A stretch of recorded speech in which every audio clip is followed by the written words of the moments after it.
샬롬, 잘 지내셨나요? 오늘은 우리 새 찬양을 좀 해보려고 하는데요. 우리를 완전케 하시고 우리를 회복케 하시는, 우리를 향한 사랑을 놓지 않으시는 그 예수님의 사랑이 잘 담겨있는 곡이에요. 조금 어렵게 느껴질 수도 있겠지만 우리 마음을 열고 함께 입술을 열어서 찬양할 때 주님의 은혜와 사랑이 우리의 마음 가운데 풍성하게 임하실 줄을 믿습니다. 우리 함께 찬양하도록 하시겠습니다.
죄를 속하신 주의 은혜 나 죄 아래 있을 때 나를 위하여 죽으신 예수 독생자 예수 자유케 하네 주의 자녀라 하시네 아버지 집에 거할 곳 있네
기도할 때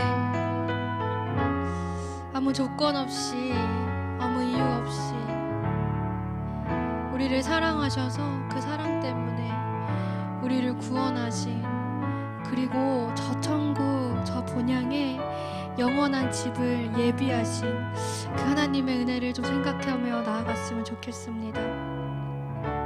우리 시간 기도하실 때 하나님, 나를 위하여서 베풀어 주신 그 사랑을 우리가 이 시간 다시 한번 기억하고 또한 그 사랑에 다시 한번 감격하길 원합니다.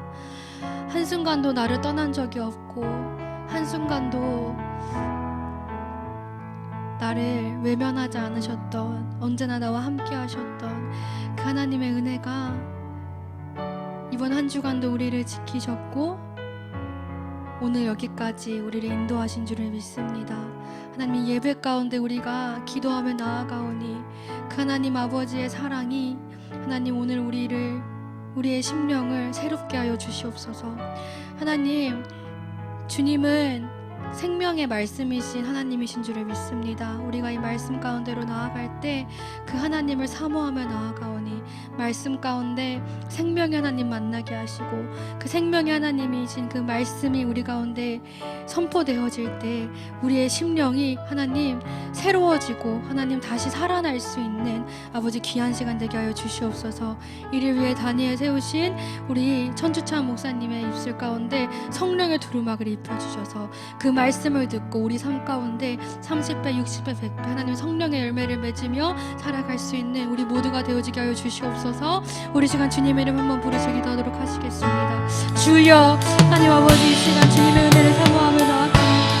하나님 아버지, 우리를 자녀 삼으신 그 아버지의 사랑을 우리가 기억하며 나아가는 하나님, 우리가 오늘 말씀 가운데 생명이신 하나님 아버지를 만나기를 사모하고 소망하며 나아갑니다. 하나님, 이 예배 가운데 아버지, 우리를 말로 할 수 없는, 아버지, 우리가 헤아릴 수 없는 아버지 그 사랑으로 우리를 품으신 그 아버지의 사랑을 아버지 우리가 오늘 경험할 수 있게 하여 주시옵소서.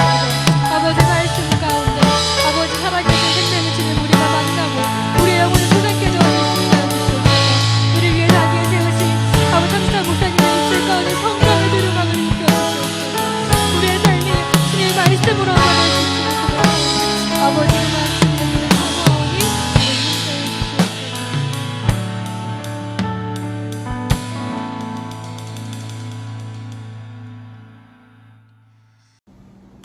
사랑의 하나님, 이번 한 주간도 우리를 지켜주시고 예배의 자리로 불러주심에 감사합니다. 하나님, 이 시간 한 주간 우리와 언제 함께 하시고 우리를 지켜주신 하나님 은혜에 반응하지 못하고 하나님 뜻이 아닌 우리의 뜻에 따라 살았던 죄를 또한 회개하오니 용서하여 주시옵소서.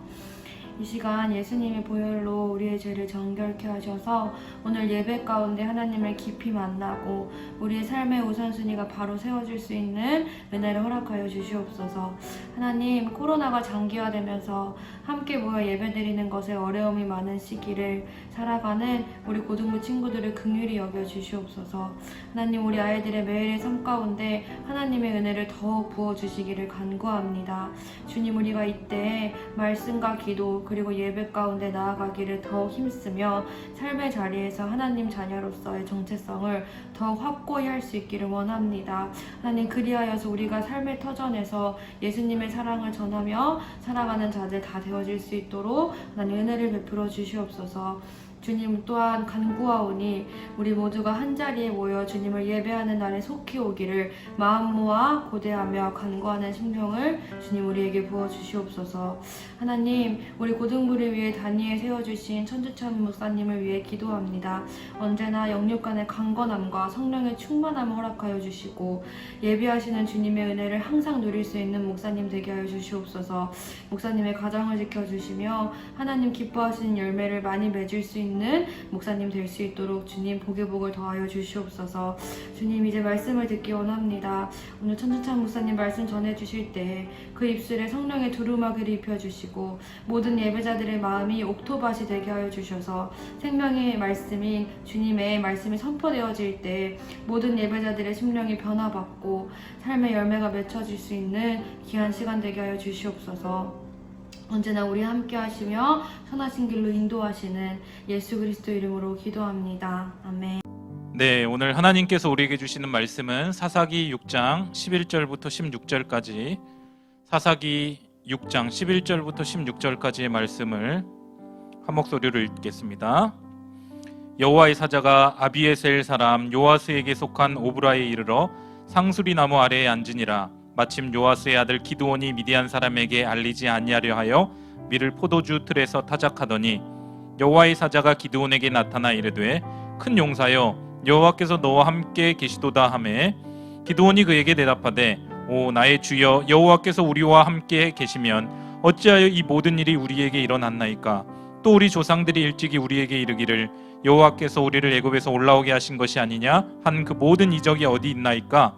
이제 여호와께서 우리를 버리사 미디안의 손에 우리를 넘겨 주셨나이다 하니 여호와께서 그를 향하여 이르시되 너는 가서 이 너의 힘으로 이스라엘을 미디안의 손에서 구원하라. 내가 너를 보낸 것이 아니냐 하시니라. 그러나 기드온이 그에게 대답하되 오 주여 내가 무엇으로 이스라엘을 구원하리까.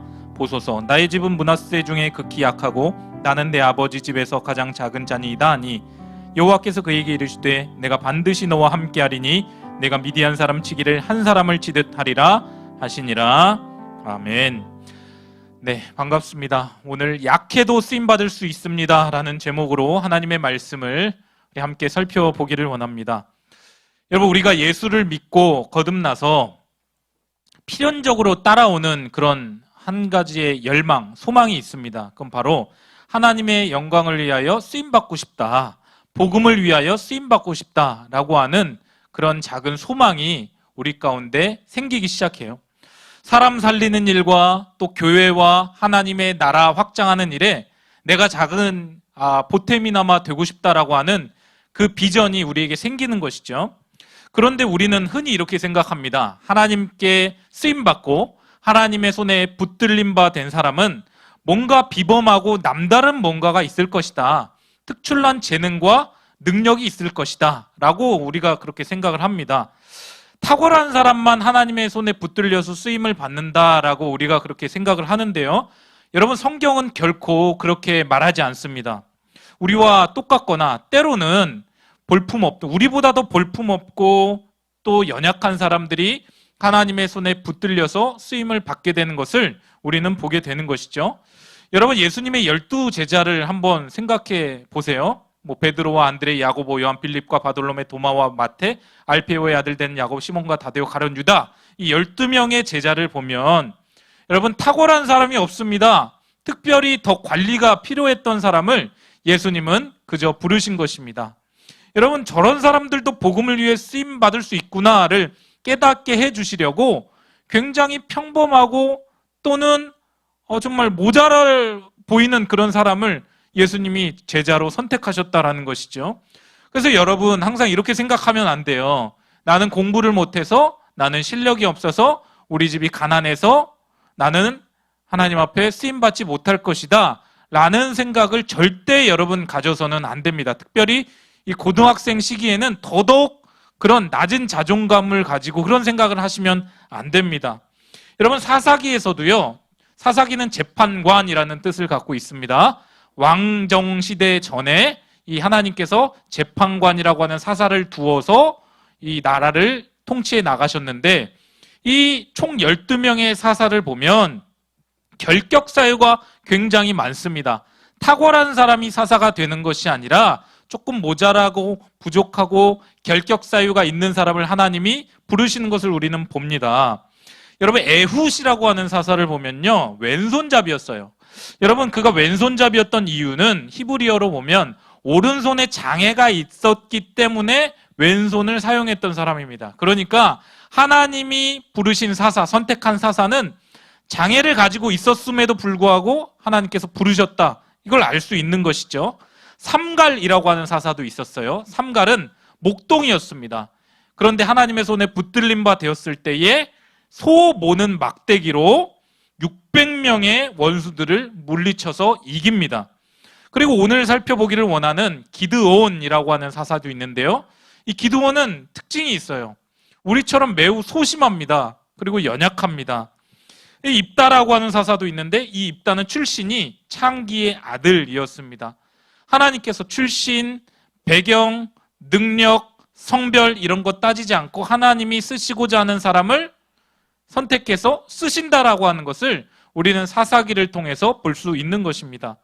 여러분, 이렇게 하나님의 부르심을 받은 사람들 면면을 보면 볼품이 없고 결격 사유가 많았던 사람들이었지만 하나님께서 강권적으로 그를 붙잡아 주셨을 때에 그는 하나님의 영광을 위하여서 귀하게 쓰임받을 수 있었다라는 것을 우리는 알게 되는 것이죠. 이 고린도 전서에서도 보면 하나님이 미련한 것, 모자란 것을 택하셔서 영광을 받으신다, 그렇게 말씀을 하고 있습니다. 여러분, 물론 우리는 어렸을 때부터 성경에 나오는 위대한 인물들, 아브라함, 모세, 다윗, 다니엘, 사도 바울, 이런 위대한 사람들의 이야기를 자꾸 듣다 보니까 우리 자신을 생각해서 비교해 볼 때 주눅이 드는 것이죠. 나는 다윗과 같은 넘사벽의 믿음이 없어. 사도 바울과 같은 저런 복음의 열정이 나에게는 없어. 라고 하면서 괜히 주눅 드는 것이죠. 다윗은, 바울은, 요셉은 쓰임받을 만한 조건이 있었기 때문에 하나님이 쓰신 거야. 부르신 거야. 우리는 그렇게 생각을 합니다. 여러분, 그런데요, 오늘 목사님이 이 말씀을 준비하면서 하나님이 주시는 메시지가 무엇이냐면 다 다윗이 될 필요가 없다라는 거예요. 다윗이 아니어도 된다라는 거예요. 요셉이 아니어도 된다. 다니엘이 아니어도 된다. 사도 바울이 아니어도 된다. 너 그냥 생긴 그대로 내가 너를 사용할 수 있으니까 너는 그냥 나의 손에 붙들리기만 하면 된다. 하나님이 그렇게 말씀하십니다. 누구를 통해서 위로하시냐면 오늘 본문에 나오는 기드온을 통하여서 위로를 해 주십니다. 성경에 이런 인물도 있었구나. 다윗과 다니엘과 요셉과 바울과 같이 뛰어난 사람만 쓰임 받는 것이 아니라 기드온과 같은 사람도 쓰임을 받는구나.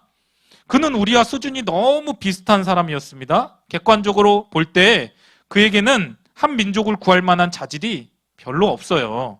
리더가 될 만한 역량이 없었다는 것이죠. 그럼에도 불구하고 하나님은 그를 부르셔서 사용하십니다. 목사님은요, 이 기드온 스토리를 쫙 읽어가면서 어떻게 이런 사람을 하나님이 쓰실까? 한편으로 궁금하기도 하면서 한편으로는 참 감사했어요. 기드온도 하나님 손에 붙들려서 쓰임을 받을 수 있다면 나와 같은 사람도, 또 우리 고등부 친구들도 얼마든지 하나님께 쓰임 받을 수 있겠구나, 그런 위로를 받습니다. 오늘 말씀을 통해서 우리가 약해도 쓰임 받을 수 있다는 것을 두 가지를 통해서 좀 살펴보기를 원합니다. 첫 번째는요, 약하고 소심해도 부르신다라는 거예요. 하나님은 약하고 소심해도 부르십니다. 여러분, 태생적으로 A형인 사람이 있어요. 소심한 사람이 있죠. 태생적으로 두려움이 많은 사람이 있어요. 목사님 친구는 키가 190인데 이 청년 때까지 혼자 화장실을 잘 못 가. 불 끄면 무서워하고 덜덜덜덜 떨어요. 그래서 자다가 깨서 화장실을 갈 때는 모든 불을 다 켜요. 키가 190인데. 태생적으로 소심하고 불안하고 두려움이 많은 친구입니다. 여러분, 만약에 여러분들이 소심하고 불안함이 많다고 하더라도 여러분 너무 걱정하지 마시길 바랍니다. 나는 소심하기 때문에 하나님께서 나를 안 쓰실 거야. 하나님이 나를 부르시지 않을 거야. 그렇게 여러분들 생각하지 마시기를 바라요. 오늘 본문에 등장하는 기드온이 굉장히 소심하고 겁이 많은 인물이었습니다. 그 증거를 보면 하나님께서 처음 이제 기드온을 부르실 때에, 기드온에게 찾아오셨을 때에 그는 포도주 틀 안에서 밀을 막 타작을 하고 있었습니다. 이 밀은 바깥에 야외 마당에서 이 타작을 해야 바람에 껍질을 날려 보낼 수 있는 거거든요. 반면에 포도주는 먼지가 들어오지 못하도록 밀폐된 공간에서 즙을 짜는 그런 곳인데, 기드온은 왜 밀폐된 공간에서 밀을 타작을 하고 있었을까? 여러분, 두려워서 그런 거예요. 불안해서 그런 것입니다. 당시 이스라엘 사람들을 공격하던 족속이 있었으니 바로 미디안이라고 하는 족속이었습니다. 미디안 족속이 야금야금 이스라엘 민족이 이제 농사를 다 지어놓으면 메뚜기 떼처럼 와가지고 그걸 다 약탈해가고 그렇게 이스라엘 민족을 괴롭혔어요. 그런데 그 이유가 무엇이었냐면 이스라엘 백성이 하나님께 제대로 예배하지 못하고 우상숭배하고 죄를 짓고 하나님을 떠나니까 하나님께서 회초리로 이 미디안이라고 하는 민족을 쓰신 거예요. 그러니까 이 미디안이 너무 무서우니까 기드온은 야외 마당에서 밀을 타작하지 않고 이 포도주 틀 안에서 이 밀을 몰래 타작을 하고 있었던 거예요. 이것은 기드온이 절망에 빠져서 소망 없이 하루하루를 아주 조심스럽게 아주 두려운 마음으로 살아가고 있었다는 것을 단적으로 보여주는 그런 그림입니다. 여러분, 그는 민족의 장래에도 소망을 가질 수 없었고요. 개인의 미래에도 어떤 비전을 품을 수가 없었습니다. 여러분, 우리 때론 그렇잖아요. 내 미래는 어떻게 될까? 내 앞날은 어떻게 될까? 나는 꿈이 없어, 소망이 없어. 나 장래가 캄캄해, 어두워. 기드온이 바로 그랬다라는 것이죠. 암담했습니다. 그런데 그런 기드온에게 하나님께서 찾아오셨습니다. 여러분, 언제 하나님이 찾아오셨다고요? 기드온이 두려워서 포도주 틀 안에서 밀을 타작하고 있을 때, 소심하게 그렇게 있을 때에 하나님이 두려워 떠는 기드온에게 찾아오셨다라는 거예요. 여러분, 성전에서 기드온이 예배를 드리거나 기도를 하거나 하나님의 얼굴을 찾거나 구할 때 하나님이 찾아오신 것이 아니라 사람들의 눈을 다 피해서 포도주 틀에서 밀을 타작하고 있는 그 낮은 자존감의 순간 가운데 하나님이 기드온에게 찾아오셨다라는 것이 우리에게 큰 위로가 되는 것입니다. 여러분, 하나님은요, 우리가 언제나 하나님만을 예배하고 하나님께 기도하고 찬양할 때 물론 그때도 찾아오시지만 때로는 우리가 부족하고 연약하고 모든 걸 다 포기하고 싶고 자존감이 바닥에 떨어져서 아무것도 하지 못하는 그 순간에 그런 우리의 일상 가운데 하나님이 똑똑똑똑 찾아오셔서 문을 두드리신다라는 것이죠. 내가 잘하고 있을 때, 내가 성공할 때, 내가 잘 나갈 때 하나님이 찾아오시기보다 부끄러운 모습일 때 몰래 숨어서 밀을 타작하는 그런 소심한 순간 가운데 하나님이 우리에게 찾아와 주신다라는 것입니다. 찾아오신 하나님의 사자가, 여기에선 하나님의 사자라고 나오는데 하나님이 찾아오신 거예요. 기드온에게 뭐라고 말씀하십니까? 우리 12절 말씀 함께 보도록 하겠습니다. 여호와의 사자가 기드온에게 나타나 이르되 큰 용사여 여호와께서 너와 함께 계시도다 하매. 아멘. 여호와의 사자가 기드온을 뭐라고 불렀습니까? 큰 용사여라고 부르고 있습니다. 야, 이 소심한 기드온아, 야, 이 겁 많은 기드온아, 이렇게 부른 것이 아니라 기드온에게 찾아오셔서 큰 용사여라고 그렇게 부르고 있습니다. 전쟁에서 승리하고 돌아오는 개선장군에게 큰 용사여라고 하는 것은 이해가 됩니다. 그런데 기드온은 지금 몰래 숨어서 밀을 타작하고 있습니다. 그런데 기드온에게 큰 용사여라고 선포하는 것이죠. 여러분, 잘 이해가 안 가지 않나요? 기드온은 지금 용사의 자질을 한 번도 발휘해 본 적이 없습니다. 여호수아나 다윗과 같은 그런 용맹함도 없고 모세와 같은 리더십이 없어요. 다니엘과 같이 사자굴에 들어가겠다고 하는 담대함도 기드온에게는 찾아볼 수가 없습니다. 그런데 그런 기드온을 향해서 하나님은 큰 용사라고 하십니다. 여러분, 오늘 기드온에게 큰 용사여라고 말씀하신 하나님께서 부족하고 연약하고 소심한 우리에게도 큰 용사여라고 그렇게 불러주심을 여러분들 믿으시기를 바랍니다. 기드온 입장에서는 굉장히 부담스러웠을 거예요. 무슨 내가 큰 용사야. 큰 용사야. 목사님 아버지가 항상 목사님에게 격려를 많이 해주셨어요. 성령 충만만 받으면 넌 지금도 정말 대단하지만 앞으로도 더 하나님께 귀하게 쓰임받을 수 있을 거야. 맨날 그렇게 축복하면서 말해주시고 기도해 주셨어요. 그때마다 목사님은 내 자신을 돌아볼 때 참 부끄럽고 연약하고 무슨 나에게 뭐 이런 과분한 말씀을 하시나라고 그렇게 좀 이렇게 받아칠 때도 있었지만 지금 생각해 보니까 그 선포가 목사님을 만들어가고 있는 것 같아요. 여러분, 하나님이 사람을 잘못 보셨을까요? 기드온을 잘못 보셨을까요? 아닙니다. 여러분, 하나님의 부르심은 언제나 정확합니다. 그 사실을 여러분들 믿어야만 해요. 아브라함에게 열국의 아버지가 되게 해주겠다 선포를 하시고서는 또 80세 노인 모세를 부르신 하나님, 다 정확하신 거예요. 하나님은요, 완벽한 사람들을 다 갖춘 채로 부르시지 않습니다. 지금 하나님은 기드온의 현재의 모습을 보고 큰 용사여라고 하신 것이 아니라 기드온을 쓰실 그 하나님, 기드온과 함께 하실 그 하나님을 염두하고 이제 내가 너와 함께 할 테니까 너는 나의 손에 붙들린 바 되었을 때에 큰 용사가 될 수 있다. 그 미래를 선포하면서 기드온에게 큰 용사여라고 그렇게 말씀하고 계신 것입니다. 그러니까 여러분 스스로를 너무 작게 생각하지 마세요. 여러분 인생에서 하나님이 빠져 있으면 물론 우리는 아무것도 아닌 존재입니다. 그러나 아무것도 아닌 연약한 우리에게 하나님의 손이 우리와 함께하고 있을 때 우리는 얼마든지 큰 용사요가 될 수 있다는 것이죠. 그래서 지금 여러분의 자기 자신의 모습을 보면서 너무 낮은 자존감에 빠져서 살지 말기를 바랍니다. 약하고 부족하다 할지라도 난 하나님의 손에 붙들린 바 되었을 때에 하나님께서 빚어가실 것을, 나를 어떻게 빚어가실까, 어떻게 만져가실까, 만들어가실까를 여러분들 기대하시기를 바랍니다. 지금의 내 모습을 볼 때 참 아무것도 없어요. 갖춘 것도 없고요. 연약하고 부끄럽지만 그럼에도 불구하고 하나님은 큰 용사여라고 말씀하십니다. 큰 용사 누구누구야, 큰 용사 누구누구야 라고 그렇게 선포해 주세요. 하나님은 우리를 향해서 존귀한 사람이라고 말씀해 주십니다. 하나님이 바라보는 시각은 세상이 바라보는 시각과 다르고 내가 나 자신을 바라보는 시각과 다른 것임을 믿어야 됩니다. 너의 인생을 향한 나의 계획이 있다. 너는 그것을 보지 못했지만 나는 그걸 다 보고 있다. 그러니 너는 그걸 믿어야 된다. 하나님 그렇게 말씀하십니다. 우리는 그 하나님의 선포를 이 말씀을 통해서 여러분들 들으시기를 바랍니다. 그리고 마음 가운데 분명한 그 확신이 들고 아멘으로 받으면 지금 나에게 큰 용사라 부르시는 하나님의 음성이 마음 가운데 새겨지고 그것을 아멘으로 받고 선포하고 믿음으로 나아가게 될 줄 믿습니다. 그때부터 변화가 시작되는 것이죠. 큰 용사여라고 부르시는 여러분들 그 음성을 들으시기를 주님의 이름으로 축원드립니다.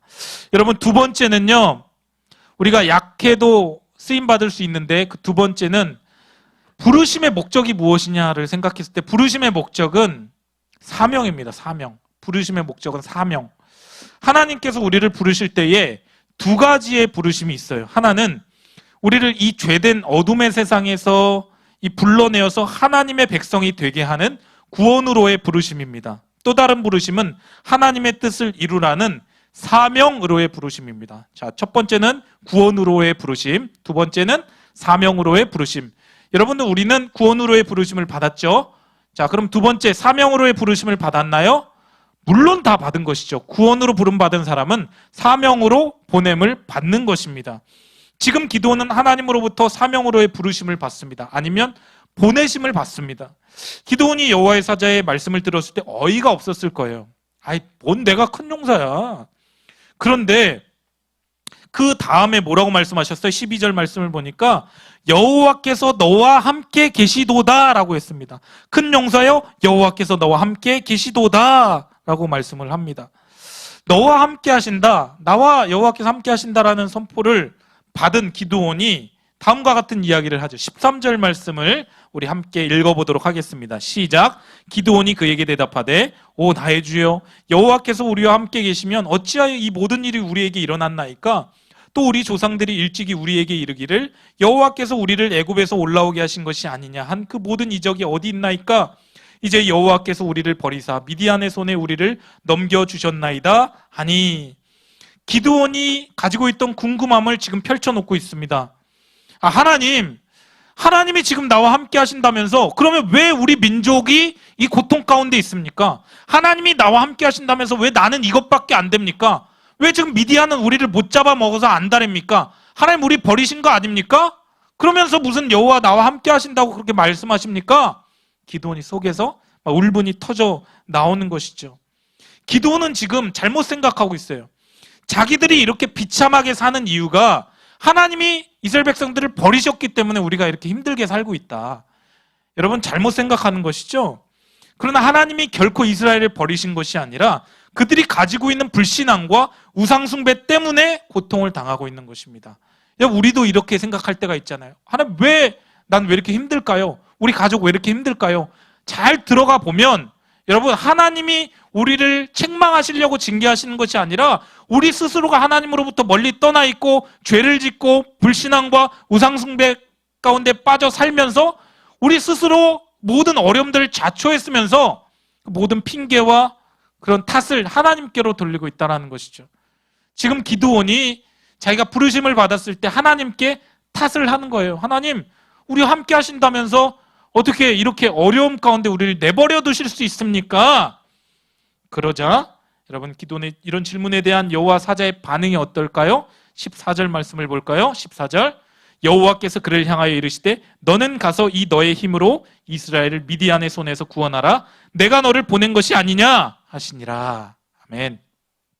너무나 놀라운 사실은 기드온이 지금 궁금한 것들이 한가득 있었고 그걸 다 쏟아냈잖아요.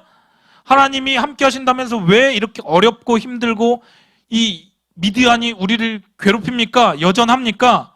그런데 여기에 대한 대답을 하나님이 하지 않으세요. 하지 않으시고 대꾸도 하지 않으시고 바로 사명을 말씀하십니다. 그러니까 내가 너의 힘으로 이 이스라엘 미디안의 손에서 구원할 것 아니냐? 내가 너와 함께 할 것 아니냐?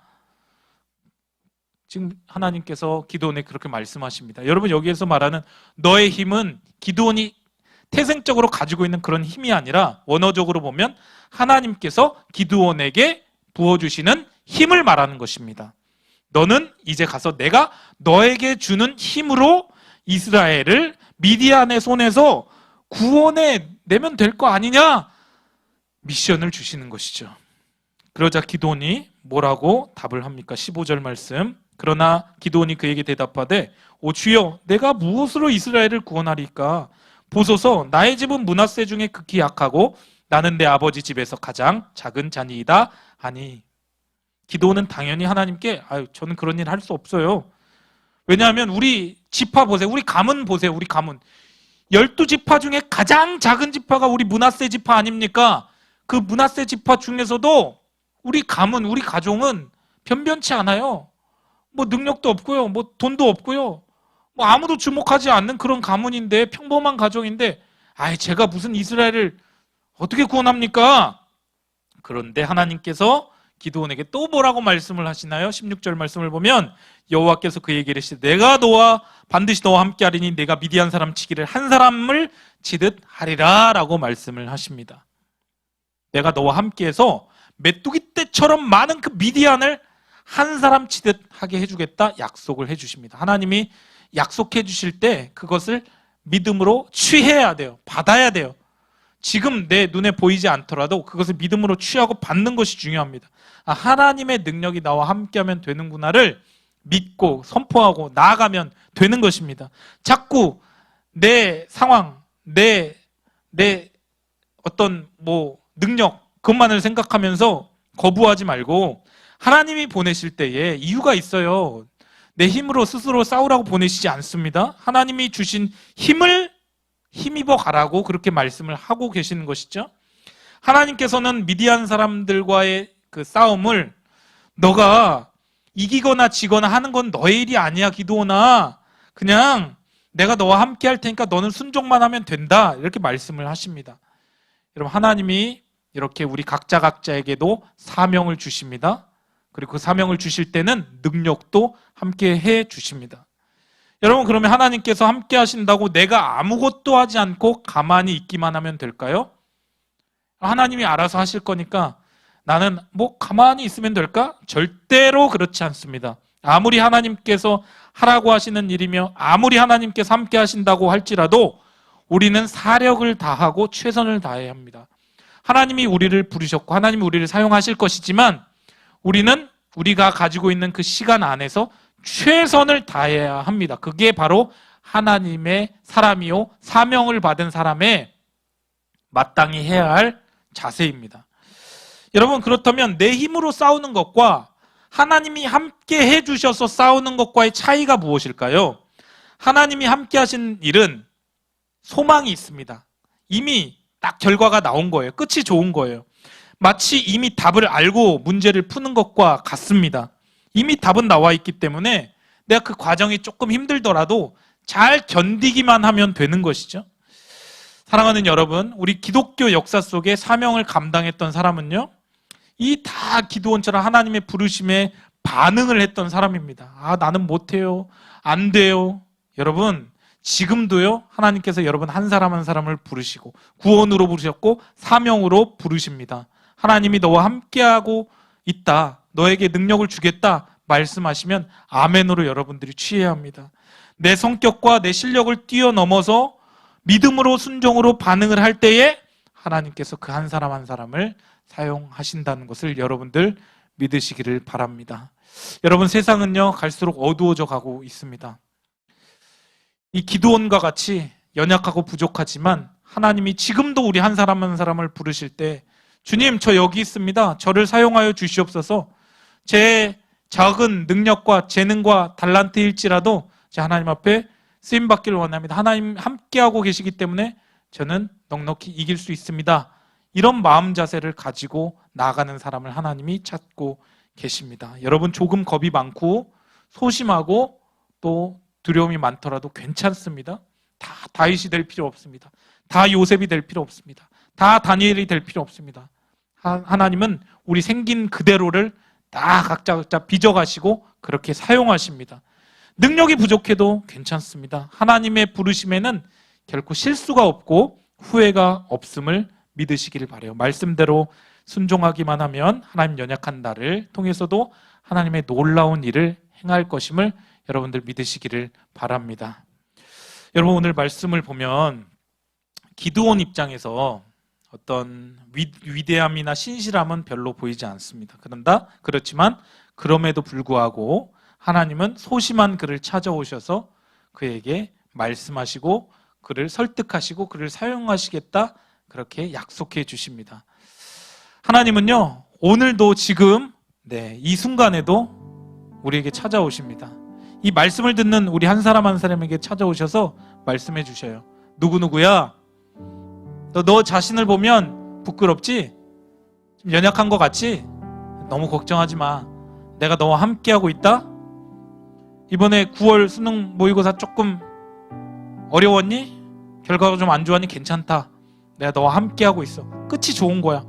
결과가 좋은 거야. 너의 인생 자체 승리가 보장된 거야. 너 나 믿고 따라오렴. 그리고 너에게 주어진 시간 가운데 최선을 다하고 그 사명을 잘 감당하기를 바란다. 하나님 말씀하십니다.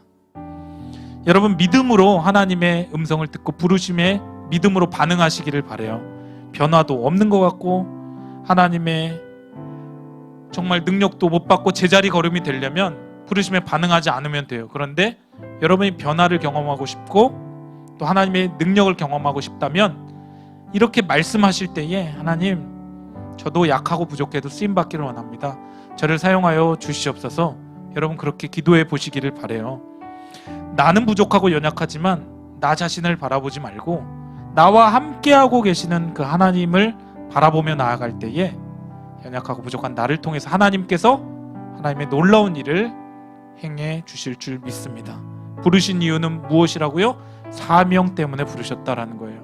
우리 인생은 생존을 위한 삶이 아닙니다. 지금 이 시대 많은 사람들이 어떻게 하면 살 수 있을까, 어떻게 하면 더 잘 먹고 잘 살 수 있을까에 혈안이 돼 있죠.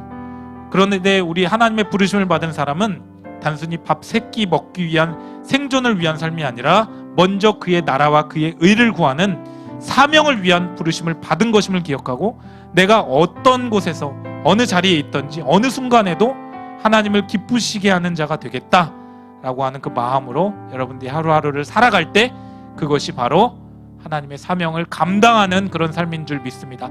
학생으로서 여러분 최선을 다하시길 바랍니다. 하나님께 지혜와 명철 달라고 여러분들 기도하세요.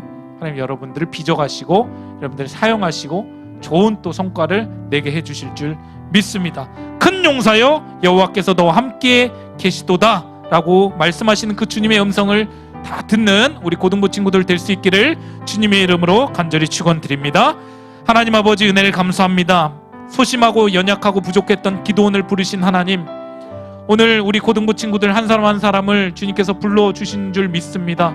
약하고 부족하고 연약하지만 그럼에도 불구하고 우리에게 찾아오셔서 말씀하시고 우리 함께하고 계시다, 너에게 사명을 주겠다 말씀하시는 주님의 음성을 듣고 믿음으로 반응하며 일어설 수 있는 우리 고등부 친구들 다 되게 하여 주시옵소서. 그리하여서 큰 용사여 여호와께서 함께 계시도다 말씀에 믿음으로 반응하여 담대하게 나아갈 수 있는 우리 고등부 친구들 되게 하여 주시옵소서.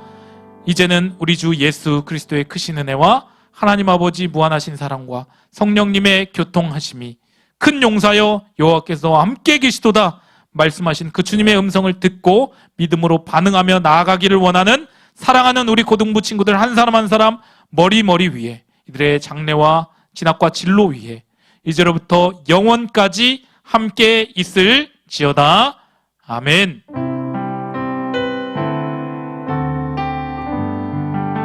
은혜 주신 하나님께 감사와 영광의 박수 올리겠습니다. 감사합니다. 여러분들 오늘도 말씀 잘 들었죠? 말씀 듣고 정리한 내면화 내용을 여러분들 밑에 유튜브 댓글에 잘 달아주시면 여러분들 소정의 기프티콘을 보내드리도록 하겠습니다. 여러분들 건강하시고요. 다시 현장에서 모이는 날까지 여러분들 신앙생활 잘하고 예배 태도 바르게 하고 건강한 모습으로 여러분들 다 만나기를 목사님도 기도하겠습니다. 빠이.